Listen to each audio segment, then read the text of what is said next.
recently dropped the Callista in both games, and wonder if this is just going to be a Varus ban on 3 or yeah, okay. So my eyes kind of immediately move over towards the jungle position, especially when we look at both of these AD carries. Kai'Sa being gone already, I do have to think that something. Man, I'm trying to kind of rack my brain here. I mean, maybe you go for, you know, like a Pantheon early with the flex. We'll see. It looks like they're going to go with the Lilia, so they're going to put the ball into Wei's hands here. I mean, that Skarner performance in the last game left a little bit to be desired, putting it kindly. We'll see what he's able to do on the Lilia, champion that's going to demand a lot more resources out of him. Yeah, and even Lilia, the last Lilia game we got from Wei was barely a win. That was all Elk versus IG, so yeah. Gonna be kind of looking towards Wei and the rest of BLG to really rally around this pick. And I wonder what ADs we're gonna be getting in the solo lanes, because now Mbessa, Jace gone already, gonna be something that's kind of that we'll see how BLG will be able to pilot. I wonder if this is just Callista and Nico. I don't see why not. Okay. If they don't want to go for the Callista, I think that's fine. But I would think just, hey, give them Callista, Nico. Make Elk and On's life really difficult, because very clearly they are the ones, along with Bin, that are actually doing things for this team. If you make life hard on them, it's definitely going to give AL a leg up. But instead, they do go to the Corki, leaving that flex open, even though we haven't really seen it in the mid lane a whole lot recently. Covering the Yone, a champion that Knight has been able to have a lot of success on in the past. I'm looking at top lane champions here for Bin. In terms of the AD flexes, you still have the Camille. There's stuff like the Gnar and the Jax that are available. They're going to grab the top side of the map here for BLG, what looks to be the case. Renekton here still fine, but really good team fighting. I will say BLG are a little short-ranged, but Yone, I think, solves a lot of those problems with how much mobility and long-range access this champion does have. Yeah, it gives him a secondary go button as well, so I imagine once we get to the second half of bans, we'll see a couple more engaged supports get taken out, so On isn't able to really set the team up nearly as well. Still waiting on this last pick for anyone's legend. We'll see if they want to maintain the flex or if they're going to just throw all their cards on the table here. I would really like a Maokai here, and they would too as they lock that one in. Wow. So Maokai, Nico, I mean, you have already really great setup. I think skirmishing with the Corki. This is technically a flex, but I think Corki has almost entirely moved out of the mid lane into the bottom lane. So we are expecting this to be for Hope and Kael. A lot of skirmishing power for this 2v2. So BLG, what is their option here in the back end of draft? Are they going to be trying to say, look, we're going to try and match the skirmishing and some of the early priority from Hope and Kael? Or do we say, lane, we can try to pick a lane that's going to be slightly favorable, but mostly looking at either to outplay you in the mid to late game of this, or maybe even have more important item spikes at certain areas? See what some of the options are. Is Callista getting taken off the board, so BLG not thinking that this Corki will go to the bot lane. Karma getting taken out for any of its legend taking that one away, so a little bit worried about the Karma going and buffing up, and maybe we'll see something else. Pantheon going the way of the dinosaur. That would be a really, really good support pick with the rest of BLG. It would have worked so well. Yeah, and even you know, you're kind of thinking about what potential like flipping, like are we gonna try and flip the game on bottom lane? Yeah, Ezreal's still available here. AL will have the first pick on 4, so they're gonna have to show at least one of their solo lanes. All right, looks like they're at least in the market for an ADC. Well, we'll see if they're actually going to lock one in. I think Misfortune would actually be quite a good pick here. You pair that up with Nico, you pair that up with Maokai. That's big damage coming through if Hope is able to actually set his feet, and they will lock in that Misfortune. So, BLG, that short-range team, it's going to be really tough. Yeah, it just means that all eyes on Hope. Can you find the setup here? You have Maokai, you have Nico to be able to help you. I think BLG really looking at an Ashe Braum lane in particular.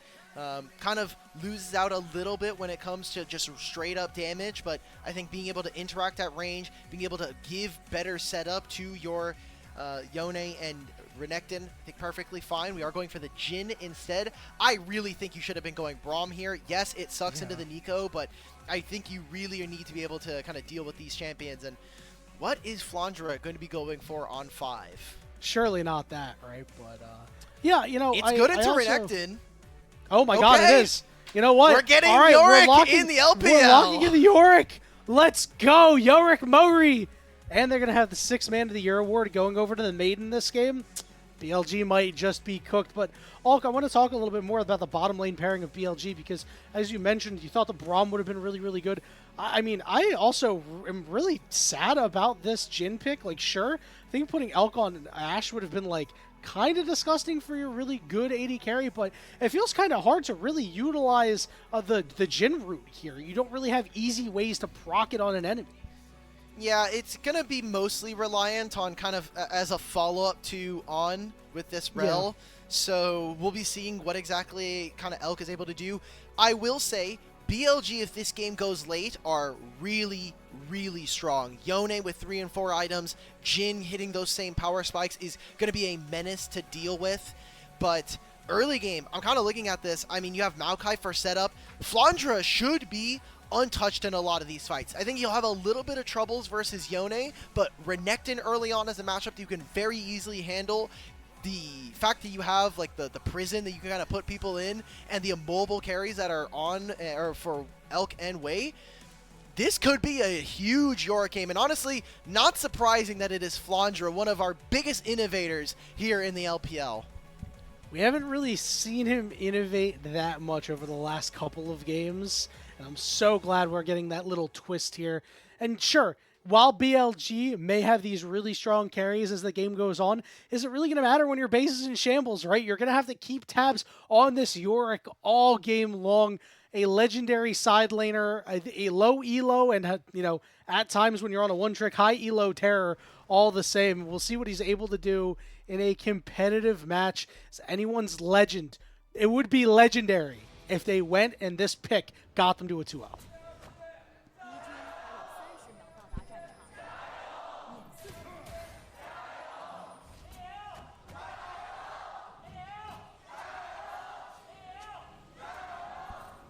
BLG fans kind of quiet after yeah, that game. I mean, I would be too. You can see it in our Twitch predictions, to be honest. BLG fans are all in Twitch chat, apparently. Yeah, pretty rough first game for them, especially since you would think that, you know, maybe some BLG fans are like, you know, it's just anyone's legend, right? Like, nah, bro, this ain't just anyone's legend. This is the anyone's legend led by Hope. The one where Shanks is developing into a monster. See what he's able to do in this mid lane matchup. Corki, typically one of the picks that you see into Yone to just try to keep him down in the lane. And we've been talking about, you know, Shanks, Hope, and kind of the rest of this AL roster as the junglers are going to be starting on opposite sides of the map, but kind of want to tease a little bit, you know, talking about this top lane matchup. Yorick, a pretty good bruiser right now, especially after some of his gameplay changes.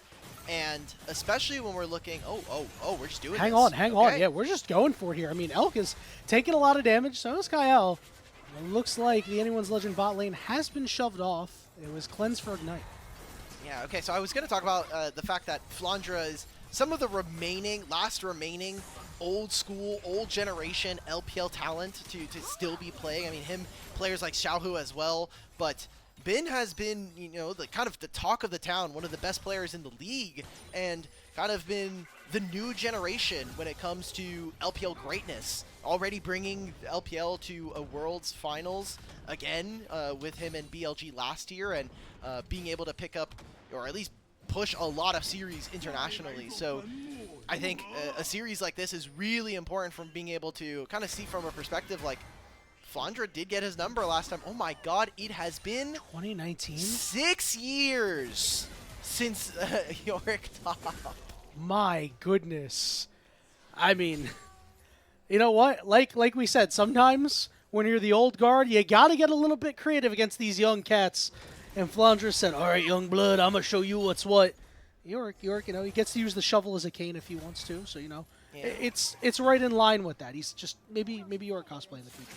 Flandre is a avid patch notes reader at least, so true. We know he knows that it's there. So Lilia now ending on the top side of the map. Tarzan's gonna actually skip his blue buff, or no, he's actually just leashing it this entire time. But I think there's maybe a play onto bottom side. I know that Corki is getting a lot of good damage and chip onto Knight. Uh-oh, flash for flash, and everybody's flashing on Flandre. Is he going to be able to sustain? No he is. He put way. him in the cage. He put him in the cage and locked the door shut. And he got so much healing. He uses the Q. He's able to also get the cage, like you were saying, plus Grasp of the Undying. That's double flashes from Bin and Wei. That completely changes the matchup, by the way. When Renekton no longer has flash versus the versus Yorick, it becomes almost impossible for you to actually deal damage. Oh, Elk! Big damage coming through. Who's going to go down? Kael going to use his clone, and On not going to want to go after him any further. So Elk is now down both summoners. Wait a minute, we're going to see. Okay, On said, nah, round 2, baby. He picks up first blood, and Tarzan inside the jungle of BLG. Shanks is here, but Shanks has no mana. Knight looking for a knockup, forces a flash out, and On's coming in from behind. It's going to be a 3v2 very quickly. Shanks in trouble. He's got no flash anymore. Tarzan flashing over the wall to try to save him, but he burns away to the Ignite, and On gets his second kill. Is On going to get his third? No, he ends up going down, but Tarzan gets chopped down too. And that's 3 kills immediately now for BLG. 2 of them going on to On. Not our favorite. It's a lot of assists for Knight and Wei, but you're going to have to just take it if you are BLG. And at the very least, it means that Wei gets to go back. He has all of his camps that he still has to take and even reset, go up towards the top side and get ready for Wolves and Gromp to respawn. It's such a risky invade to go for. Yes, Tarzan has so much mobility, but the fact that you don't have a lot of mana on this Corki, very dangerous. We gotta take a look at this replay again. Yes, it's the flash from Elk. The fact that he lives with barely any HP is pretty nice, but want to see this from On. I mean, yeah, he just recognizes, like, you are not allowed to be here, Kael, and gets a free roam as well towards this topside fight. Yep, and Shanks was just completely had nowhere to go. He had no mana. He'd used his flash. I respect Tarzan for trying to save his boy, but ended up just costing himself a life as well. Oh, top lane though. Oh, wait, what's going on up there? Let's go. Guess what? You've been trapped again. You've been put in the baby cage. Hee hee. You can't slice and dice your way out of that one. That was Bin hitting level 6 as well, so now if Flandre is able to survive off that, I'm sure Bin is really upset with the way the game has gone for himself. But BLG probably happy with the way things are going for them as Grubs have been started up. Wei is there to take them, and that would be a big takeaway and a really big feather in their cap for these solo laners is getting these Grubs. Yeah, right now what I am going to be expecting from BLG is that if they get a majority of these Grubs, we're going to be seeing probably a 4-1 setup where Knight on a side lane is going to be able to push very, very deep, and then once he has wave control, he has the option of either going for the turret with these Grubs or looking and trying to make a move into whichever lane, secondary lane that BLG are playing for. Just a really easy play and simple one to go for as the Yone. Eventually going for a dive. He's going to get spotted. It's not Hope, it's Kael. He's just using Misfortune skin right now. And Tarzan's on the opposite side of the map. Can Flandre survive this? All right, the Maiden trying to even this up to make it a 2v2, but Flandre's got no mana. A slice and dice going in and out, but Wei is stuck! Flandre ends up dying, but it's a 1-for-1. Beautifully played. He got him stuck inside of the prison, and then all of the healing from Grasp of the Undying again, plus this Q. Great job from Flandre yet again to at least go even in the trades. And this just means that now the map gets to be kind of split here for AL. They get to have control of the bottom side jungle if they really want. Already stole Raptors. Now Tarzan gets to go to the opposite side, take his red and his Krugs. Has the option to even flip and get ready. Now that he has level 6, I do expect for them to be looking for a dive. Let's get Hope involved. He's going to have level 6 soon. Same thing with Kael. And this also puts a lot of big downtime on Wei, a champion that this Lilia that's so good at clearing out these jungle camps, getting ahead, getting gold off that, and every time he dies, it's a little bit of time that AL has to not worry about that. We'll see if we're going to have any big plays coming out of the bot lane, as you said, Kael. Once he hits level 6, I'm interested to see him take over this game with this Nico. We've seen a lot of really good Nico support play in the LPL so far in 2025. A lot of big pop blossoms. It's going to be one more minion here for Kael. Kael, let's get into experience range, brother. Come on. You can do it. Lilia is stealing some camps. Okay. At least was able to get most of these most of these wolves. Oh, we're getting a re-engage. Are we going to go all the way in on Kael when he's level 6 on below half HP? But again, these camps are still being done. Shanks is on the way, but Knight's here first. He's got a level advantage too. And he wants Legend just trying to drive BLG out of their jungle, but Wei ends up snagging the blue buff on, trying to leap away, but he gets rooted up. Let's see what the turnaround is. Bullet time coming through. Does a lot, but a huge fate sealed coming through from Knight. The question is it enough? Wei did so much damage too. He's trying to just get away, trying to squeeze out whatever damage he can. Elk cleanses, but he really can't get closer to Tarzan. Here comes the ultimate coming through. Do you have the fancy feet, Tarzan? He will instead flash away and sidestep. Damn, that tree can move. But every single one of these plays is predicated with the fact that Shanks is coming in with low resources. This time, only a third of his mana bar to boot. Knight has, I mean, he's playing a resources champion, right? He walks in, gets that fate unsealed, and gets a lot of summoner spells now. That's 2 flashes down for the side of AL. And most importantly, it's that Nico flash that I am looking at. Grub spawning in minutes time. I think BLG are in a really good spot to take those and look for multiple grubs. As in this replay, this starts off with just trying to buffer it, just uses his crash down, and he trades his life. I think because of the Yone ult actually pulls the Nico ult, so the second half of the knockup doesn't actually go through. Really intelligent stuff from Knight. Yeah, and not only that, Hope was just on the edge of it. If I had my pointer, I would be slamming it on the screen right now because I'm not sure if he was really on the edge of that. But the benefit of the doubt goes to BLG. They have about 1,000 gold lead. You mentioned these grubs in 20 seconds. Kael is up here. No Pop Blossom, no Flash critically, although Wei may actually just be caught out here. Elk is nearby, trying to put a couple members to sleep, and he does, and they're looking for the turnaround right on top of Shanks. He sidesteps with a Flash, but the teleport coming in for Knight over on the side. Shanks realizes he's going to go down, and he will fall. Tarzan getting flashed on and stunned and getting mobbed by BLG, and the sleeping giants have woken up here in Game 2. Yeah, this is starting to get really, really hectic and in favor of BLG.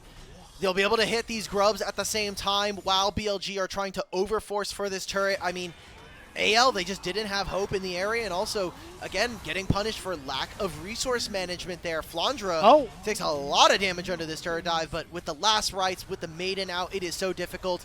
Flandre, let's see it. That's 1. Okay. That's 2. Kael's oh here. my That's goodness. 3. And he's done. Oh, yep, there we go. He's so good. 0 for 4, Elk. Ben Simmons gets to the bench. You got to hit at least one of them.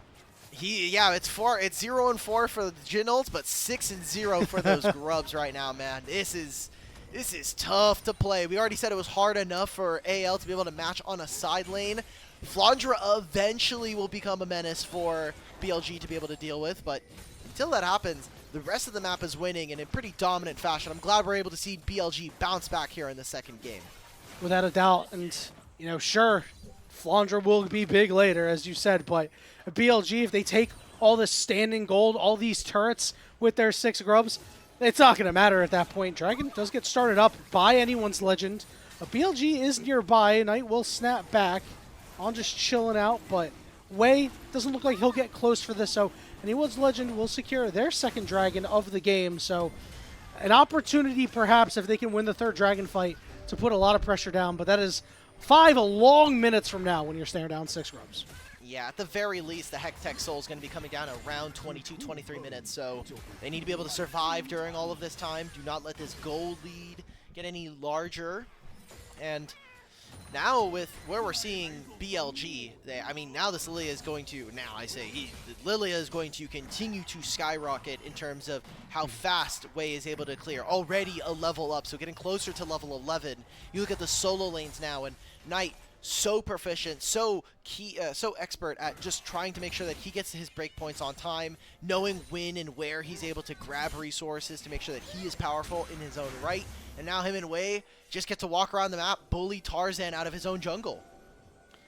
Yeah, the tree not able to get anything he wants, and when you go Leandries first, that means it's going to be a long way to get these tank items, Alk, and this tree will just be chopped down every single time. Multiple members of BLG infesting this top side. They do see anyone's legend on this red buff, and they are looking to potentially make a play on it. The swirl seed didn't tag anybody except for the red buff, but they have moved all the way in. Fate sealed. Here we go. On's going to follow him too. Hope getting pulled in, though. He can't set his feet for an ultimate, and the health bars are so low, and multiple members are asleep. Down goes the tree. Hope at least able to get a kill out of it, but Flandre can't even join the fight himself as the maiden is going to die. No, man, that's rude, man. And Shanks doesn't have TP, so he just has to continue hitting this turret. There's no one from BLG that can match, but it doesn't matter. There's no grubs on the side of AL. Elk is going to get some free turret plates. Bin is here as well. This should be the first turret going over to BLG. And this lead is going to get even wider, Alk, because right now it's at about 3,000 gold, but it's only going to get worse. You talked about how you can't let it get worse, and it's getting worse as they found Flandre. I'm not sure how much he's going to be able to dodge here. He at least get some blocks from his buddy Kael, but Flandre still getting run down by damn near everyone. Way picks up another, and this game is cascading in a bad way. BLG on top. They're going to keep going for this. I mean, maybe Hope gets this mid-tier one as well. Oh, Knight. Okay, in the 2v1 he will. All right. They got a second turret there. Holy crap. Oh my god, that's so much gold here for BLG. I mean, 6 grubs. You cannot be losing fights like this as AL. It was incredibly punishing, even if they're able to trade for 1 turret. The fact that now this lane is incredibly long might prove problematic as the game goes, but for right now, they're happy with having a 4,000 gold injection into their economy. As we get to just take a look at this. Knight just perfect ultimates here, man. Like, not only gets this, but then he gets the connect back, so he doesn't even get like interrupted by the Nico ultimate. The Lilia ult just continues to apply damage to someone like Tarzan, and they just have complete control of whatever side of the map that they really want. Yeah, they're continuing to exert that control through Bin right now, as he is starting to do a lot of damage to Flandre. Maybe he's just going to go and try to finish him off here. He slices. Waiting, he flashes forward, and he will be able to finish him off. A solo kill there, but Shanks with that teleport. Hope trying to come through as well. Bin, I don't think he's going to be able to find a way out of this one. He will fall. Yeah. I'm looking at the item differential, man. Bin already has completed Black Cleaver. Flandre hasn't even... Okay, now he's done with the Trinity Force. That's going to help him a lot when it comes to that 1v1. But already 1,000 gold down. I mean, Wei individually is 2,000 here, so he is a large portion of this gold lead that BLG are holding on to. And now with 6 grubs, you always have to be playing on this side of the map. The fact that now Flandre TP's down, there's always going to be a numbers advantage here for BLG on the top side of the map. Herald plus Otacon plus 6 grubs is a death sentence for AL. Yeah, it's easy pickings here for BLG, and now, with this Herald in their back pocket, plays like they made up top are just going to be that much more efficient. 16.5 minutes into the game. A potential reprieve for anyone's legend. In 25 seconds, this dragon will spawn. It is their only lifeline in this game right now, Alk. I don't even know. The game is in big jeopardy.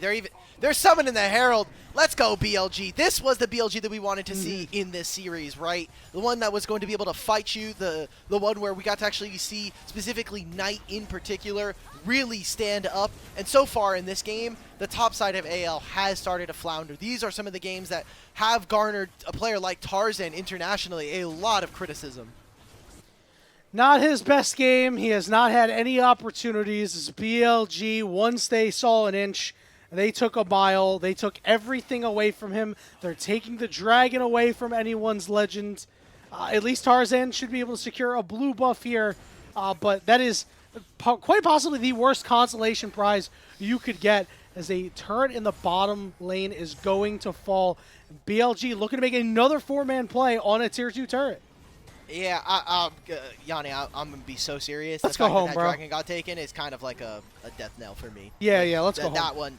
That one hurt. We don't have to go home. We still got a game after this if BLG win, right? Like, got to play at the best of 3. Oh, you go home for this one, you know? This one's... Yeah. Oh, all right, hold on, wait. We're starting to see the side lane prowess. Okay, maybe we're not going to see the side lane prowess. So the Knight misses a knock-up. This is a bit of a sloppy fight. He's able to take Shanks to about half HP. They can keep going. Lilia has the movement speed. Yeah, it's starting to zoom around a little bit, but that cage, the Maiden also just kind of chilling out. The slows are there. Flandre with a good sidestep, but Shanks is just not fast enough, man, as he is the one man left behind. Yeah, Q3, it's so difficult to play. It just feels like AL are trying to do patchwork around the map. They are trying to bandage so many different kind of like sinking ships everywhere here on the map, and it's difficult to play out. I mean, BLG are playing such an oppressive style where they can play on the side lane. Anytime they overload onto one side, you just never can fight. If you want to try to play for the opposite side of the map, you have to make it quick because they have 6 scrubs, and with Lilia being so ahead, it makes it incredibly difficult. And then she has a Yone in her back pocket, and then On is completely unleashed to just roam around this map and one-shot everybody or find the engage. This game doesn't get much more, it doesn't get easier for anyone's Legend, and BLG have played this remarkably well in comparison to Game 1 and some of their other series. Yeah, they woke up, right? And it all started with that fight in the jungle where AL were smelling themselves a little bit on, just chaining back-to-back really fantastic plays. Got BLG rolling, and they never stopped from there. Let's see if anyone's Legend has anything to say about it, but I highly doubt it, Alk. But they're still in this game. The game is not over despite the fact that it's not looking very good. We're not even 20 minutes into it. Maybe a miracle can happen. I don't know, man. They're in the LDL. The Young Miracles are in LDL, okay? They are. Yeah, I don't know if this happened in this one game. All right, like, all right. Maybe. All right. So maybe Flandre. Give it to me. Right? So I know he's been reading patch notes, but maybe there was a part in the patch notes that you and I missed. Maybe Yorick gets invisibility now, and they just forget about him. He's out of their sphere of vision, and he just is able to backdoor the game. You know, I don't hold this opinion, but I'm sure a lot of the community will probably hold this opinion. That sounds like a worse idea than a lot of what Freak has put forward. Again, I don't agree with this sentiment, but I know a lot of the League community are not happy with him as League game design. He's great. So. I think he's great. Okay, again, I feel like you are really trying to get the community to dox you in some way. That's fine. You are more than welcome. You are inviting the Kassadin players to your house. Pull up. Listen, I got carried by a player the other day. No! We are not... Okay, this was my fault. I shouldn't have taken us there. BLG, man, like, they are not in a...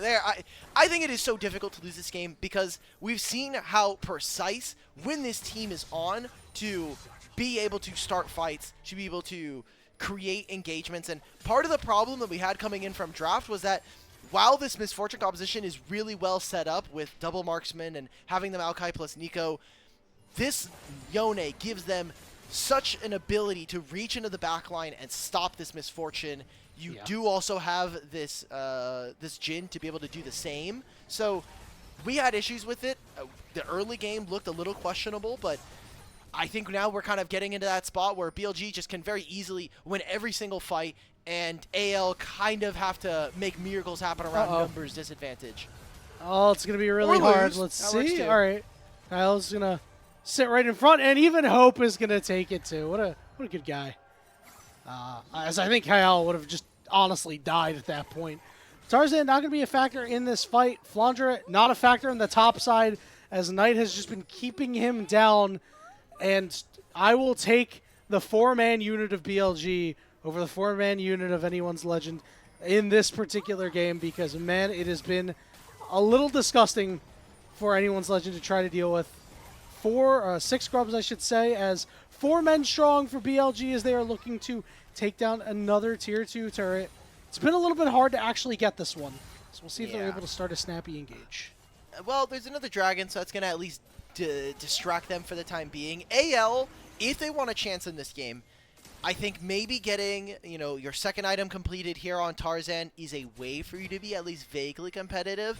I am looking at how Flandre is going to be able to stay out on the map and get resources for himself. And for me personally, I do want to see AL funnel some gold into one of these carries.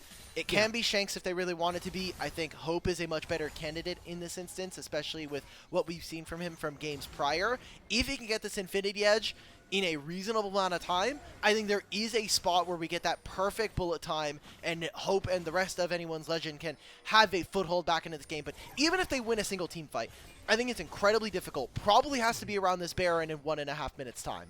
Yeah, win the fight, take the Baron, slingshot yourself back in, and yeah, you're right. It has to be Hope, because the burden of execution to win a fight so hard, if you give Shanks these resources, if you give Flandre these resources, is just too high.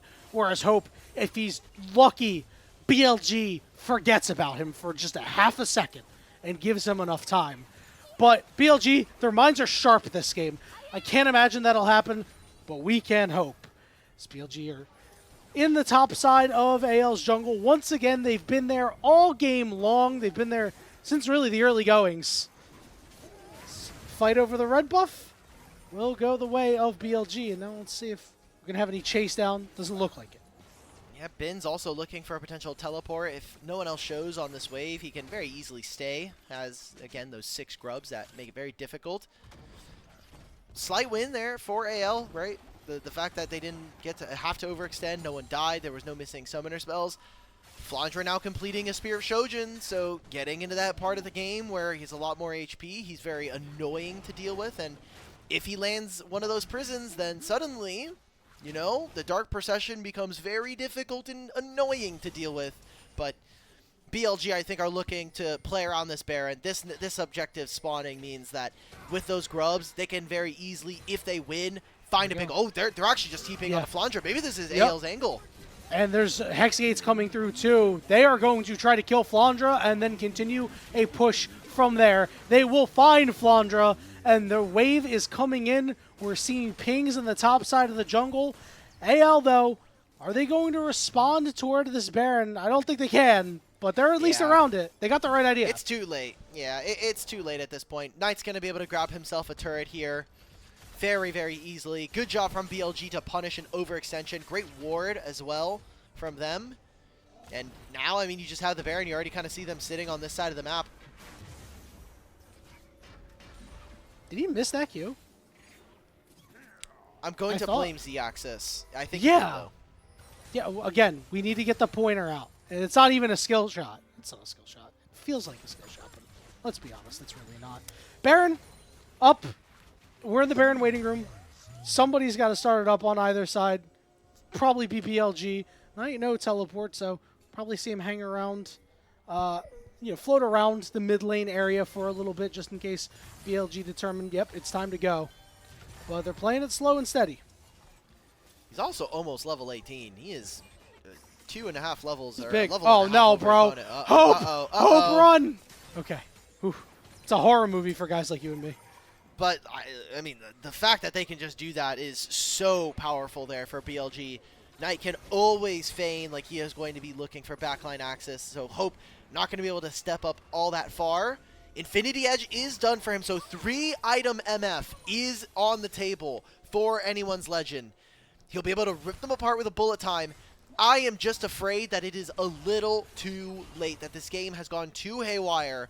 Bin is going to be coming in off of a flank. He can teleport if he really wants to. I think that BLG are a bit hesitant to start this up, recognizing that it will be up to a flip, so they want to try to make a pick, see if they can find someone on an off angle that is not ready from AL.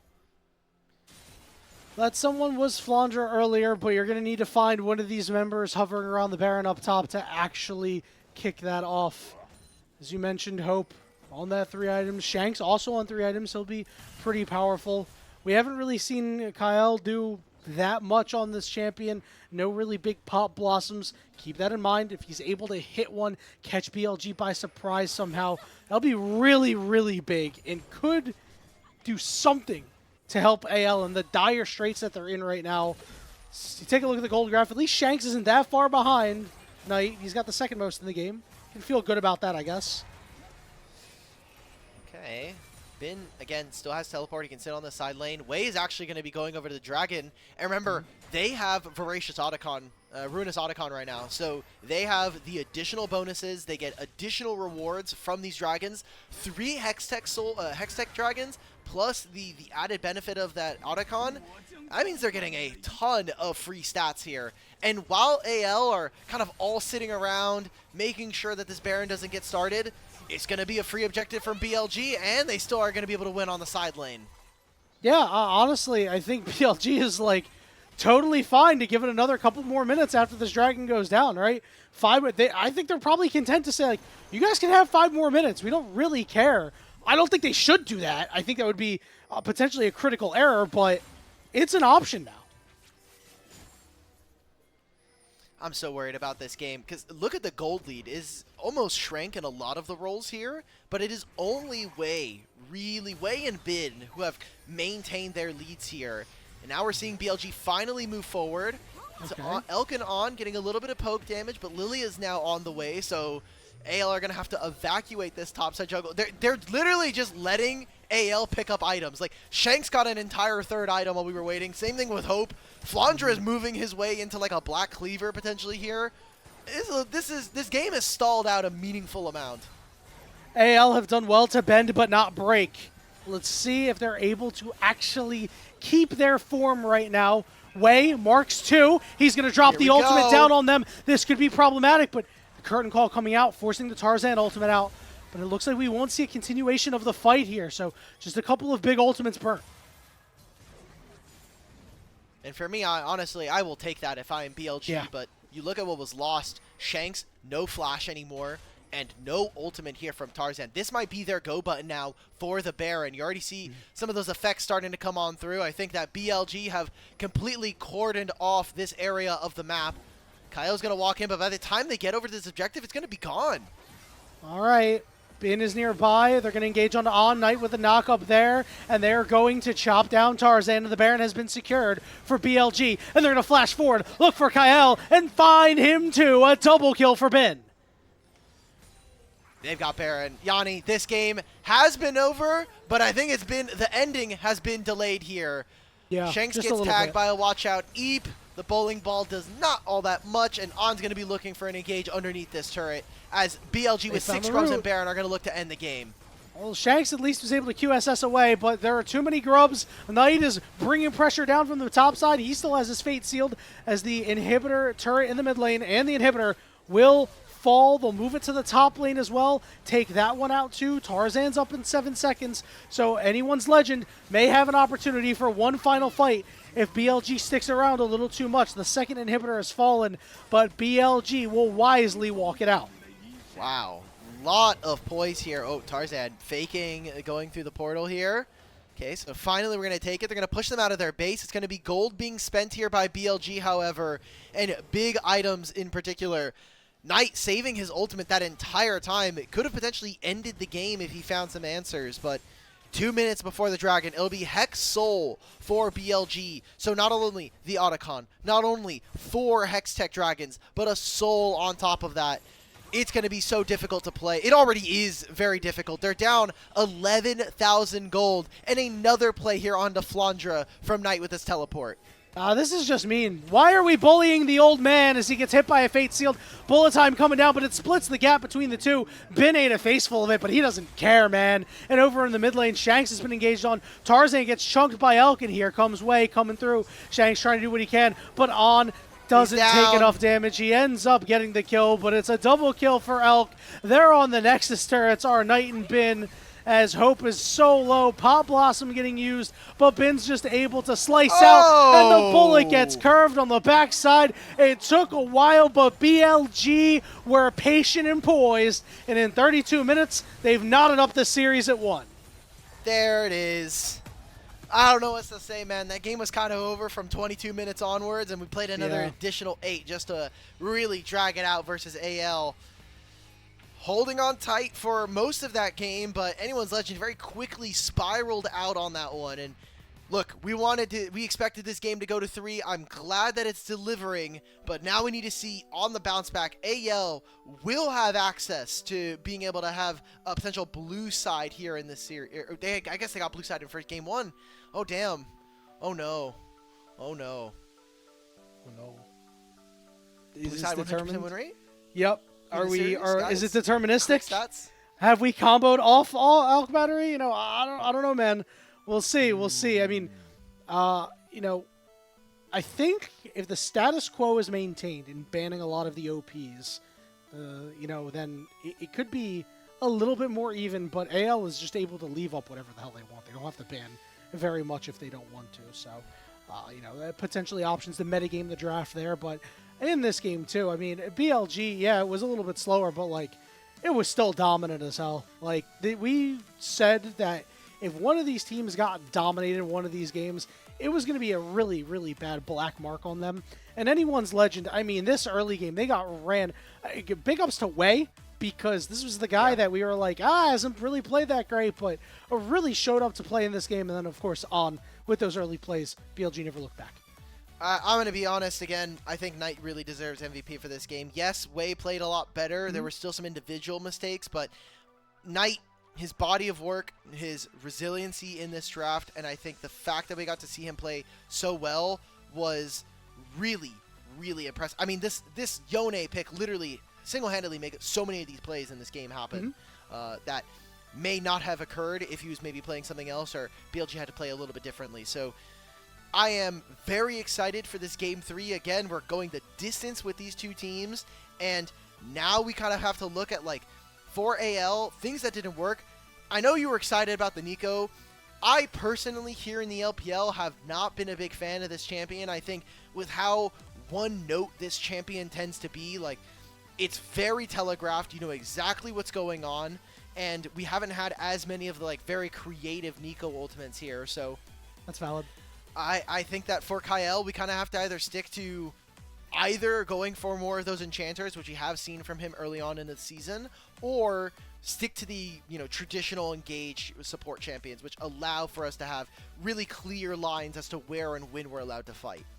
Yeah, he's been pretty good on them, so we'll see if anyone's legend goes back to them. And, you know, the more and more I thought about it, your petition for Knight MVP in this game, I'm with it. I'm with it. You know, there was this was one of the missteps that Wei had in this game. While he did play pretty well, I just think back to Knight's Fate Sealed right here. I was hoping they were going to cue this up. Yes. I think of this as a game-changing play. This is a huge one. And I'll be honest, on one hand, I really hated the Yorick this game. I feel like Flandre kind of, you know, he had some really impressive moments of being able to play dives, but other than that, didn't have that much impact in this game. He was focused a fair bit by BLG. The other hand of this is now the unique nature of Fearless Draft, especially in drafts like this, where you were able to get rid of Bin's Renekton and the Lilia away from Wei, the Knight, Yone.